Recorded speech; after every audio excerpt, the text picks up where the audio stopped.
اس کا نام ہے آیت الکرسی۔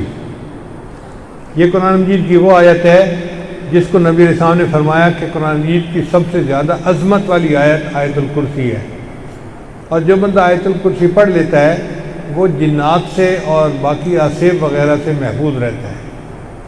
آیت الکرسی کی بہت فضیلت ہے حدیث کے اندر، چنانچہ ہر نماز کے بعد آیت الکرسی پڑھنی چاہیے، خاص طور پر رات کو سونے سے پہلے ضرور پڑھنی چاہیے، اور جو بچوں پر دم کر دے تو بچے محفوظ رہتے ہیں، ڈراؤنے خواب نہیں دیکھتے، اور اگر بڑے دم کر لیں تو وہ بھی آرام کی نیند سو جاتے ہیں۔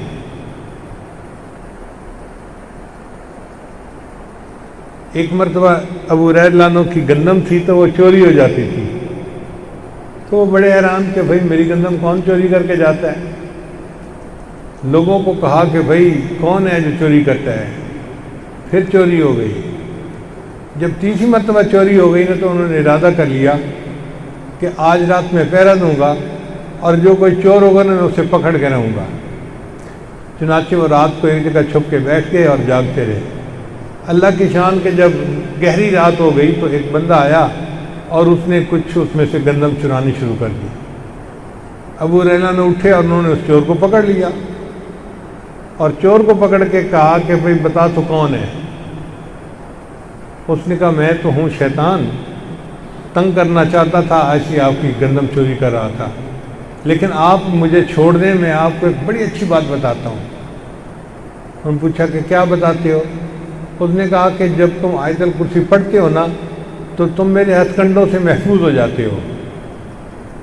تو ابو ہریرہ نے اس کو چھوڑ دیا۔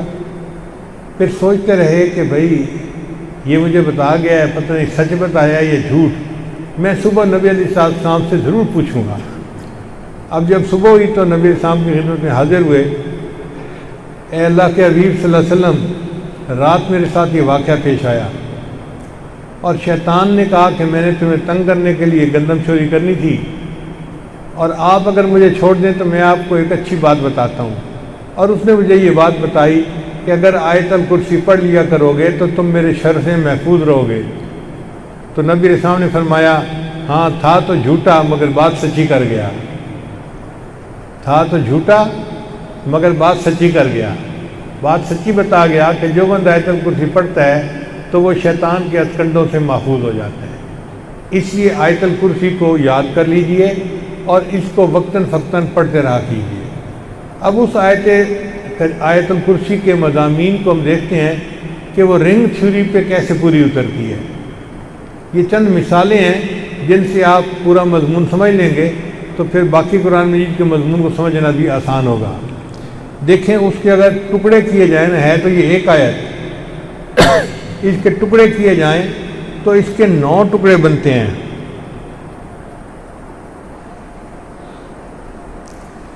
پہلا ٹکڑا ہے اللہ لا الہ الا هو الحی القیوم،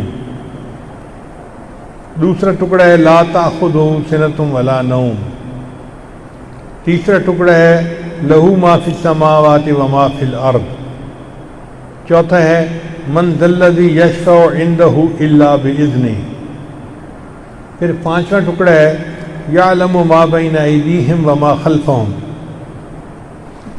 پھر چھٹا ہے ولا یحیطون بشیء من علمہ الا بما شاء، پھر ساتواں ہے وسع کرسیہ السماوات والارض، پھر آٹھویں ہے ولا یؤودہ حفظہما، اور آخری ٹکڑا ہے وہو العلی العظیم۔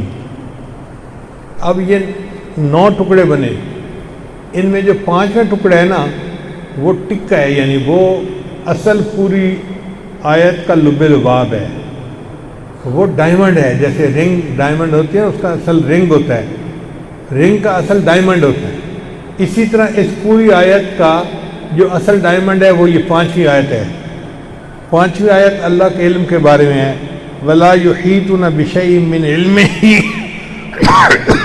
الا بما شاء۔ اب اگر 5ویں آیت یہ ہے تو باقی 8 آیتیں رہ گئیں، 4 ایک طرف اور 4 ایک طرف۔ اب آپ پہلی 4 کو دیکھیں، ان کا ایک مضمون چلے گا، اور پھر 5ویں بعد وہی مضمون الٹا چل پڑے گا۔ پہلی آیت دیکھیں اللہ لا الہ الا هو الحی القیوم. اب اس میں جو اصل مضمون ہے وہ هو الحی القیوم کہ اللہ تعالیٰ حی اور قیوم ہے، اس کے اسماء کا تذکرہ ہے.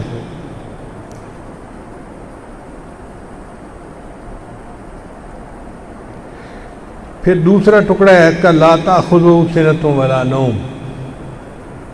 اس میں جو اہم بات ہے وہ ہے لا تأخذہ کہ اللہ تعالیٰ کو نیند بھی نہیں آتی، اونگ بھی نہیں آتی.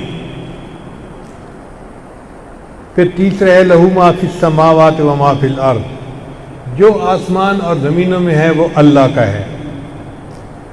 پھر چوتھا ہے من ذا الذی یشفع عندہ الا باذنہ. پھر پانچواں جو ٹکڑا ہے وہ تو ڈائمنڈ ہو گیا نا درمیان میں، ولا یحیطون بشیء من علمہ الا بما شاء. پھر آگے جو ساتواں ہے وسع کرسیہ السماوات والارض. آپ دیکھیں کہ ساتواں جو ہے یہ تیسرے کے ساتھ ملتا ہے اور جو چھٹا ہے وہ چوتھے کے ساتھ ملتا ہے. چوتھا تھا من ذا الذی یشفع عندہ الا باذنہ، اللہ کے اذن کے سوا کوئی شفاعت نہیں کر سکتا. اور جو چھٹا تھا وہ تھا ولا یحیطون بشیء من علمہ الا بما شاء. تو ادھر ہے الا بما شاء اور ادھر ہے الا باذنہ، تو مضمون ایک جیسا ہو گیا نا. تو پانچویں کے اوپر والی آیت کا اور نیچے والی آیت کا مضمون ایک جیسا. پھر اس سے اوپر آ جائیں لہو ما فی السماوات و ما فی الارض، یہ تیسری آیت ہے. اور یہاں پر ساتویں آیت پہ آ جائے وسع کرسیہ السماوات والارض. تو سماوات والارض کا مضمون یہاں بھی ہے اور سماوات والارض کا مضمون اوپر بھی ہے. پھر دوسرا ہے لا تأخذہ سنۃ ولا نوم. لا تأخذہ یہ اہم ہے، سمجھنے والی بات ہے. تو دوسری آیت میں لا تأخذہ تھا اور ادھر آٹھویں آیت میں ولا یعودہ حفظہما. تو مضمون ایک جیسا ہو گیا، جو صفت وہاں ہے ویسی صفت یہاں ہے. پھر پہلی صورت تھی وہو العلی وہو الحی القیوم، اور ادھر آخری جو ہے صورت اس آخری جو ٹکڑا ہے اس میں آتا ہے وہو العلی العظیم. تو حی القیوم جو اللہ کی اسماء بیان کیے تھے تو آخری صورت میں بھی اللہ کے اسماء ہی بیان کیے گئے ہیں. تو اگر آپ دیکھیں تو درمیان والے ٹکڑے کے علاوہ جتنی آیتیں ہیں سب ایک دوسرے کے ساتھ ترتیب کے ساتھ جڑی ہوئی ہیں. تو یہ رنگ بن گیا، یہ نیکلس بن گیا. یہ تو آیت الکرسی کے بارے میں تھا. کئی صورتیں ہیں جن میں یہی رنگ تھیوری چلتی ہے، جیسے سورج بروج ہے. میں سورج بروج کی تفصیل نہیں کروں گا چونکہ بات کافی لمبی ہو جائے گی، مگر اشارتاً سمجھا دوں گا. سورہ بروج کے اندر 20 آیات ہیں. کتنی آیات ہیں؟ 20 آیات ہیں. ان میں 2 آیتیں درمیان میں ٹکا بنتی ہیں، نیکلس بنتی ہیں. 2 آیتیں، اور دونوں آیتوں کے مضامین بھی بالکل ایک جیسے ہیں. پھر اس کے بعد باقی رہ گئی 18 آیتیں. تو 9 آیتیں ایک سائڈ پر ہیں اور 9 آیتیں دوسری سائڈ پہ ہیں، اور وہ بالکل ایک دوسرے کے ساتھ مضمون میں معکوس ہیں.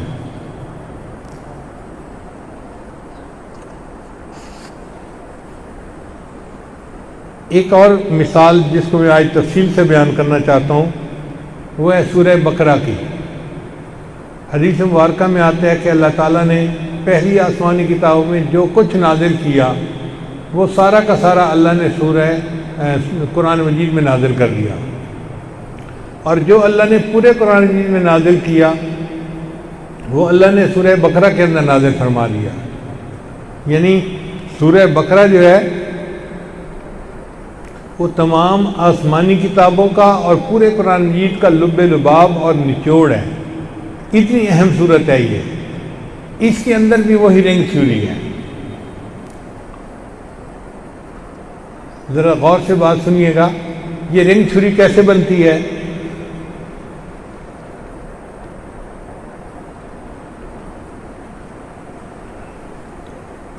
مضامین کو الگ الگ کیا جائے نا تو سورہ بقرہ کے 9 مضمون بنتے ہیں. کتنے مضمون بنتے ہیں؟ 9 مضمون بنتے ہیں. ان میں جو پانچویں ہے نا وہ اصل حکم ہے جو بڑی اہمیت رکھتا ہے، اور چار ایک طرف اور چار ایک طرف، وہ چار چار جو ہیں وہ ایک دوسرے کے ساتھ معکوس ہیں۔ مثال کے طور پہ آیت نمبر 1 سے لے کے 20 تک مومنوں کا اور کفار کا تذکرہ ہے۔ اس کو انگلش میں کہتے ہیں فیتھ ورسز ان بلیف، یعنی پہلی 20 آیتوں میں اللہ نے مومنوں کا تذکرہ کیا، کافرین کا تذکرہ کیا اور منافقین کا تذکرہ کیا۔ تو یہ مومن اور غیر مومن کا تذکرہ ہے پہلی 20 آیات میں۔ پھر دوسرا سیٹ جو ہے وہ آیت نمبر 21 سے لے کے 39 تک ہے۔ اس میں اللہ کریشن اینڈ نالج، اللہ کی تخلیق اور اللہ کے علم کا سوال ہے۔ اللہ کی تخلیق کے بارے میں فرماتے ہیں هو الذی خلق لکم ما فی الارض جمیعا، اور اللہ کے علم کے بارے میں فرماتے ہیں سبحانک لا علم لنا الا ما علمتنا انک انت العلیم الحکیم۔ تو اللہ کی کریشن اور اللہ کے نالج کے بارے میں یہ دوسرا ہے۔ پھر تیسرا گروپ جو ہے آیتوں کا وہ ہے ڈیلیورنس آف لا ٹو بنی اسرائیل۔ اللہ تعالیٰ نے بنی اسرائیل کے جو لوگ تھے ان کو احکام سکھائے۔ ان کا گروپ ہے 40 سے لے کے 103 آیت تک۔ اللہ فرماتے ہیں ولا تلبسوا الحق بالباطل وتکتموا الحق وانتم تعلمون۔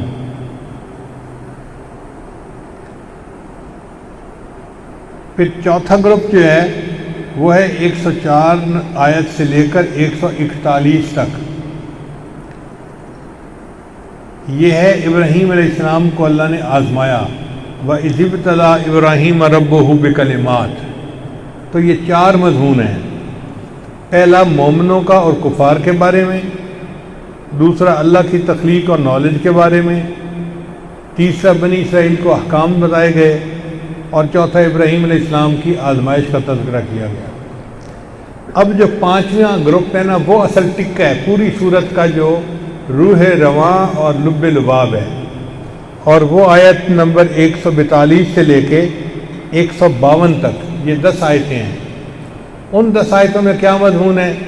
اللہ فرماتے ہیں فَلَنُوَلِّيَنَّكَ قِبْلَةً تَرْضَاهَا، کہ اے میرے محبوب صلی اللہ علیہ وسلم ہم نے آپ کے قبلے کو بدل دیا۔ اب سے پہلے بیت المقدس قبلہ تھا، اب آپ کے لیے ہم نے کعبے کو قبلہ بنا دیا۔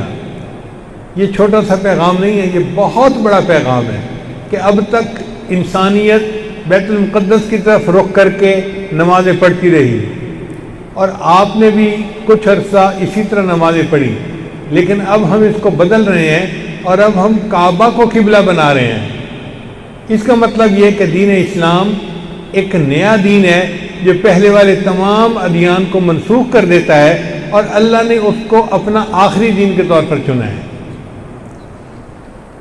تو یہ وہ سورہ بقرہ کا لب لباب ہے کہ کعبہ از نیو قبلہ۔ اب یہ 5 سیٹ مکمل ہو گئے۔ غور کیجئے، فیتھ ورسز ان بلیف پہلا، پھر اللہ کریشن اینڈ نالج دوسرا، پھر ڈیلیورنس آف لا ٹو بنی اسرائیل تیسرا، پھر ابراہیم علیہ السلام کو اللہ نے آزمایا چوتھا، پھر پانچواں جو لب لباب تھا وہ تھا کہ اب آج کے بعد کعبہ کو ہم نے قبلہ بنا دیا تمہارے لیے، ہم نے چینج کر دیا قبلے کو تمہارے لیے۔ پھر اس کے بعد اگلی آیت آتی ہے جس میں ہے کہ اللہ تعالیٰ مسلمانوں کو ٹیسٹ کریں گے، یعنی چونکہ یہاں چوتھی آیت تھی نا کہ ابراہیم علیہ السلام کو آزمایا گیا، تو وہاں چھٹی آیت میں ہے کہ مسلمانوں کو آزمایا جائے گا۔ چنانچہ اللہ فرماتے ہیں وَلَنَبْلُوَنَّكُمْ بِشَيْءٍ مِّنَ الْخَوْفِ وَالْجُوعِ وَنَقْصٍ مِّنَ الْأَمْوَالِ وَالْأَنفُسِ وَالثَّمَرَاتِ وَبَشِّرِ الصَّابِرِينَ۔ تو دیکھیں ادھر ابراہیم علیہ السلام کو آزمانے کی بات ہوئی، وَإِذِ ابْتَلَىٰ إِبْرَاهِيمَ رَبُّهُ بِكَلِمَاتٍ فَأَتَمَّهُنَّ، اور پانچویں کے بعد پھر بات ہوئی مسلمانوں کو آزمانے کے بارے میں۔ پھر اس کے بعد مسلمانوں کو اللہ نے احکام سکھائے، ڈیلیورنس آف لا ٹو مسلم، کتب علیکم القصاص فی القتلى۔ تو یہ مضمون بنی اسرائیل کے مضمون کے ساتھ ملتا ہے، ان کو بھی احکام بتائے، اللہ نے مسلمانوں کو بھی احکام بتائے۔ پھر جو 8ویں آیت تھی وہ ہے اللہ کریشن اینڈ نالج. اس میں آتا ہے آیت الکرسی اللہ لا الہ الا هو الحی القیوم لا تأخذہ سنۃ ولا نوم. تو اس میں اللہ کی تخلیق کے بارے میں بھی ہے اور اللہ کے علم کے بارے میں مضمون ہے. پھر آخری ٹکڑا جو ہے وہ 2 آیتوں کا ہے 285 سے لے کے 286. یہ ہے فیتھ ورسز ان بلیف. جو بقرہ سورت کے شروع میں مضمون تھا وہی سورہ بقرہ کے آخر میں مضمون ہے، اور یہ شروع ہوتا ہے آمن الرسول بما انزل الیہ من ربہ والمؤمنون. اب جو طلباء ترجمہ جانتے ہیں وہ سمجھتے ہیں کہ ان آخری 2 آیتوں میں واقعی ایمان اور کفر کا ہی تذکرہ ہے.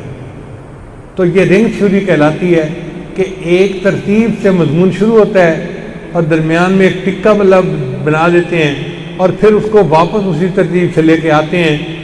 جس طرح ایک زیور دیکھنے میں خوبصورت نظر آتا ہے، یہ آیات اور یہ صورتیں اپنے مضامین کے اعتبار سے دیکھنے والے کو خوبصورت لگتی ہیں، دیکھنے والے کا دل مو لیتی ہیں. جو ترجمہ کو سمجھتا ہے وہ آشش کر اٹھتا ہے کہ یا اللہ آپ کے کلام کے اندر کتنی گہرائی ہے، کتنا اعجاز ہے، ہم اس پہ قربان جائیں.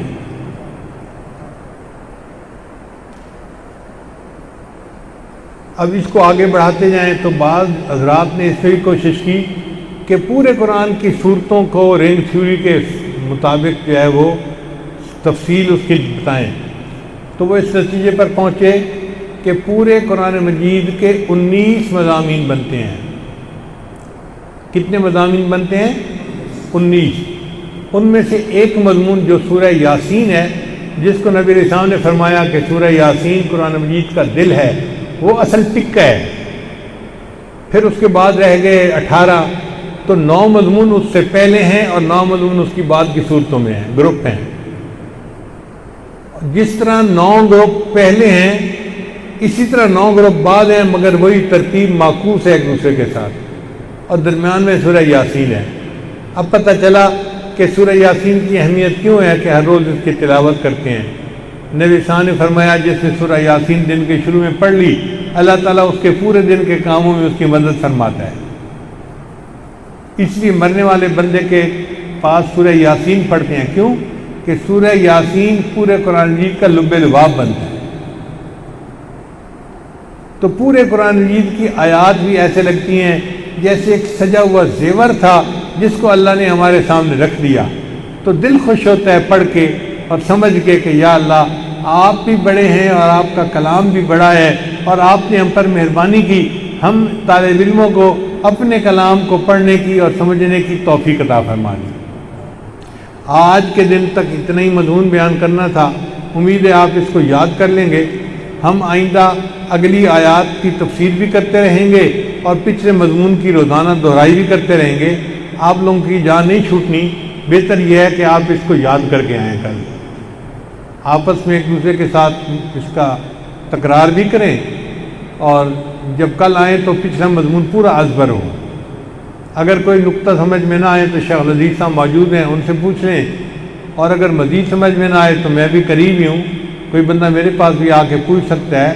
ہم انشاءاللہ ایک ایک مسئلے کو کلیئر کریں گے حتیٰ کہ یہ مضمون آپ کے ذہن میں بیٹھ جائے گا.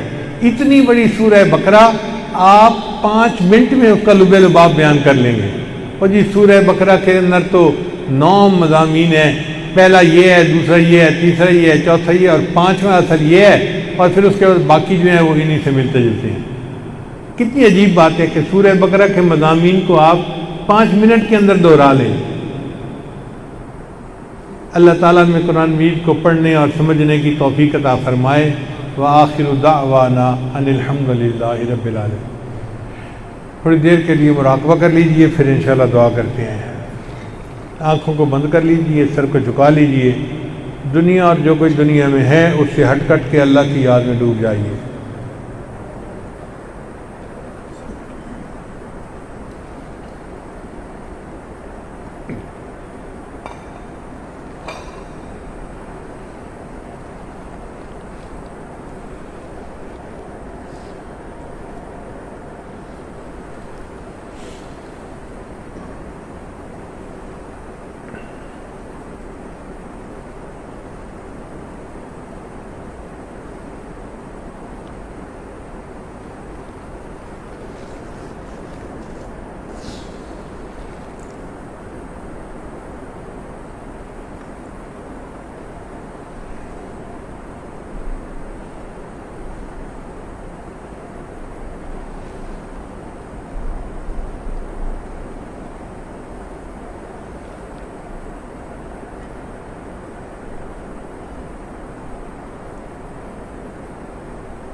لا الہ الا اللہ محمد رسول اللہ. دعا کر لیجئے. سبحان ربی الاعلی الوہاب. اللہم صلی علی سیدنا محمد وعلی آل سیدنا محمد وبارک وسلم. ربنا آتنا فی الدنیا حسنۃ وفی الآخرۃ حسنۃ وقنا عذاب النار. ربنا لا تزغ قلوبنا بعد اذ ہدیتنا وہب لنا من لدنک رحمہ انک انت الوہاب. اللہ ہم آپ کے عاجز و مسکین بندے آپ کے دربار میں حاضر ہیں. اللہ ہماری حاضری کو قبول فرما. اللہ ہماری خطاؤں سے درگزر فرما. ہمارے عیبوں کی پردہ پوشی فرما. اللہ اپنے عشق کی آتش ہمارے سینوں میں پیدا فرما. ہمارے انگ انگ روئیں روئیں سے اپنے ذکر کو جاری فرما. ہڈی ہڈی بوٹی بوٹی میں اپنی یاد کو پیدا فرما. اے اللہ اعتکاف کی نیت سے آپ کے گھر میں آ چکے ہیں. اللہ ہماری اس نیت کو قبول فرما. اللہ ہمارے اس عمل کو قبول فرما. اللہ سنت کے مطابق وقت گزارنے کی توفیق نصیب فرما. اللہ قبولیت والا وقت گزارنے کی توفیق نصیب فرما. اللہ زیادہ سے زیادہ عبادت کرنے کی توفیق نصیب فرما. اے اللہ وہ لوگ جو حالات کی وجہ سے نہ آ سکے, دور رہ کر اے اللہ تڑپ رہے ہیں, اللہ ان کی تڑپ کو قبول فرما. اے اللہ ان کو بھی ان دعاؤں میں حصہ عطا فرما. اے اللہ آ تو نہ سکے لیکن اللہ ان کو اپنے گھروں پر اپنے مقام پر اللہ بہترین اجر اور بدلہ نصیب فرما. پورا پورا اجر نصیب فرما. اے اللہ کئی لوگ پہنچ جاتے ہیں لیکن ان کو وہ اجر نہیں ملتا جو دور رہ کر تڑپنے والوں کو مل جاتا ہے. اللہ جس کا بھی عمل قبول ہو اللہ اس کی برکت سے ہم سب کے اعمال کو قبول فرما. اللہ ہماری توبہ کو قبول فرما. اللہ رحم و کرم والے معاملے فرما. اللہ جو بھی حالات ہیں اللہ ان حالات کو اللہ صحیح اور درست فرما. اے اللہ جو آزمائش کا وقت ہے اللہ اس وقت کو ختم فرما. اے اللہ ہمارے اس ملک کے حالات کو بہتر فرما. اندرونی بیرونی ہر طرح کے دشمنوں سے ہماری حفاظت فرما. اے اللہ ہمارے اس پیارے ملک کی حفاظت فرما. اللہ اس ملک کو دین کا قلعہ بنا. جو اس ملک کے دشمن ہیں ان کو ہدایت نصیب فرما. جن کی قسمت میں ہدایت نہیں اللہ چن چن کے دفع دور فرما. اللہ ہماری سرحدات کی حفاظت فرما. اے اللہ ہمارے اس ملک میں رہنے والی عوام کی حفاظت فرما. اے اللہ ہماری افواج کی حفاظت فرما. اللہ جو اس ملک کی خدمت میں لگے ہوئے ہیں اے اللہ ان کی بھی حفاظت فرما. اے اللہ جو بھی اس ملک کی آفات و بلیات اور آزمائش ہیں اللہ ان تمام آفات و بلیات کو ختم فرما. اللہ ہر طرح کی آسانی فرما. اللہ امن و سلامتی والا ماحول پیدا فرما. اللہ ہماری آپس میں مسلمانوں میں اتفاق و اتحاد نصیب فرما. اللہ آپس میں جوڑ نصیب فرما. ایک دوسرے کے لیے خیر خواہی کرنے کی توفیق نصیب فرما. اللہ ہمیں ایک دوسرے کے شر سے محفوظ فرما. اللہ ہمیں دشمنوں کے شر سے محفوظ فرما. اللہ کبھی بھی دشمنوں کے حوالے نہ فرما. اللہ شیطان سب سے بڑا دشمن ہے اللہ کبھی بھی اس کے حوالے نہ فرما. اللہ نفس بھی دشمن ہے اللہ نفس کے حوالے نہ فرما. ہمیشہ اپنی سرپرستی والا معاملہ فرما. اے اللہ ہم نے جو مانگا عطا فرما. جو مانگنا چاہیے تھا نہیں مانگ سکے اللہ ہمیں وہ بھی عطا فرما. اے اللہ ہماری ان دعاؤں کو اپنی رحمت سے قبول فرما. ربنا تقبل منا انك انت السميع العليم وتب علينا انك انت التواب الرحيم. وصلی اللہ تعالی علی خیر خلقہ سیدنا محمد وعلی آلہ واصحابہ اجمعین برحمتک یا ارحم الراحمین.